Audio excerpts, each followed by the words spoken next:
ఈరోజు వాక్యము ఆదికాండము 37వ అధ్యాయం 25 నుండి 30 వచనాలు. వారు భోజనము చేయ కూర్చుండి కన్నులెత్తి చూడగా ఐగుప్తునకు తీసుకుని పోవుటకు గుగ్గిలము మస్తకియు బోడమును మోయిచున్న ఒంటెలతో ఇష్మాయేలీయులైన మార్గస్థులు గిలాదు నుండి వచ్చుచుండిరి. అప్పుడు యూదా, మనము మన సహోదరుని చంపి వాని మరణమును దాచిపెట్టినందువలన ఏమి ప్రయోజనము? ఈ ఇష్మాయేలీయులకు వానిని అమ్మి వేయుదము రండి. వాడు మన సహోదరుడు, మన రక్త సంబంధి గదా. వానికి హాని ఏమీ చేయరాదని తన సహోదరులతో చెప్పెను. అందుకతని సహోదరులు సమ్మతించిరి.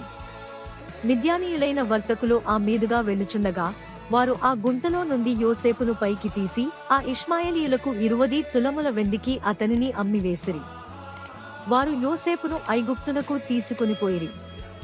రూబేను ఆ గుంటకు తిరిగి వచ్చినప్పుడు యోసేపు గుంటలో లేకపోగా అతడు తన బట్టలు చింపుకొని తన సహోదరుల యొద్దకు తిరిగి వెళ్లి, చిన్నవాడు లేడే, అయ్యో నేనెక్కడికి పోదుననగా, దేవుడు ఈ చిన్ని పరిశుద్ధ లేఖన భాగాన్ని దీవించి ఆశీర్వదించునుగాక.